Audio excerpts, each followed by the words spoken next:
qui est une vallée. Là, on est ici sur le GR 78, c'est-à-dire sur l'itinéraire du chemin de Saint-Jacques qu'on appelle le chemin du Piémont de Saint-Jacques. C'est-à-dire qu'il y a beaucoup, c'est de plus en plus couru. C'est un chemin qui est très couru maintenant, qui est très populaire. Le chemin de Saint-Jacques, il part de Carcassonne, il remonte vers Mirepoix. Il passe à côté de Vals, la très belle église romane de Vals qui est très originale. Pamiers.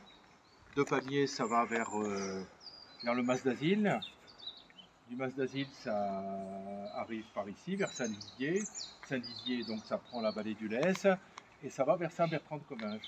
Et de Saint-Bertrand, ça passe derrière aussi, ça va vers Gézeaux.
Il est tombé, lui, celui-là. Il est tombé dans l'axe. Oui, je pense que c'est pour ça. Mais c'est pas nous. C'est là. Marie, Oui. il n'est pas trop boueux. Non, il est nickel. La route, ça y va pas. La route, il va. Il est très très bien. La réponse, On va se retrouver au même endroit. Si vous voulez monter par la route, vous avez le droit.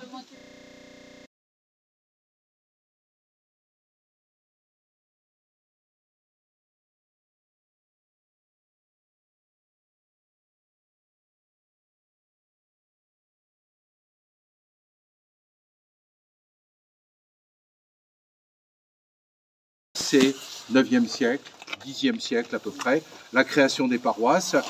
Depuis longtemps existaient déjà les diocèses. Je vous rappelle que les diocèses, c'était déjà une division administrative romaine quasiment. C'est hérité de l'Empire romain, de la division de Dioclétien en particulier, qui avait créé la Novum Populani, dont faisait partie, qui était les Consorani, étaient une population, un des 9 ils se sont avérés 12, mais c'est pas grave, un des 9 de la Novum Populani. C'était vraiment la fin de l'Empire romain, ce qu'on appelle le bas empire, vraiment la fin de l'Empire romain au 4e, 5e siècle, avant que les grandes invasions n'arrivent entre le 5e et le 10e siècle. Et quand on reprend la carte des villages, aucun n'a disparu, et il n'y en a pas beaucoup plus. Donc c'est assez étonnant, quoi. On a au XIIe siècle quasiment une cartographie des villages. Alors, c'était le cas là-bas. Est-ce que ça a été vraiment le cas ici? On peut le penser, hein, parce que vraiment la création des églises a rassemblé les habitants, a rassemblé les paroissiens. Ils voulaient marquer l'identité de leur village. Ils voulaient se mettre, donc, comme je vous l'ai déjà dit, sous la protection du Seigneur, dans les deux sens du terme, protection du Seigneur et protection du Seigneur du coin, qui leur disait, voilà, vous allez construire, je finance, je construis. Hein. C'est une époque où les églises appartenaient au Seigneur. Hein. Donc la nomination du desservant et du curé relevait du Seigneur lui-même aussi. Hein. Ce n'était pas le diocèse, ni la papauté, ni Rome qui nommait les... Voilà, c'est tel cadet d'une famille un peu noble qui va pouvoir être nommé curé.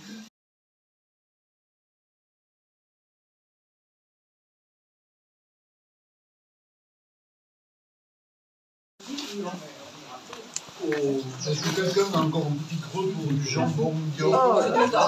Merci. Non, merci. Ça,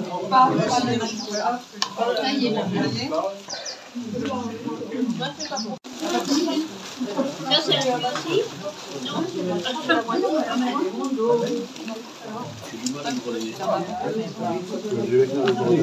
Un petit reportage. Oui.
Et après, il y a un téléphone. Après, c'est les desserts. Oui, c'est pas le même un petit peu. Et moi, j'avais dans le contact, c'était plus sympa ici qu'à l'autre. Peut-être que ça va être pareil.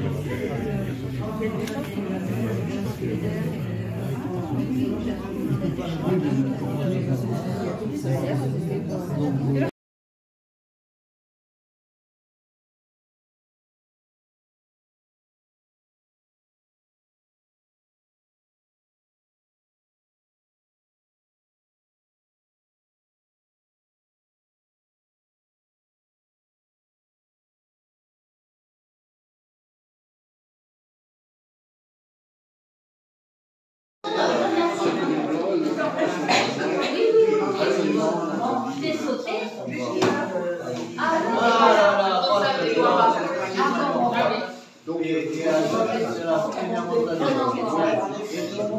la première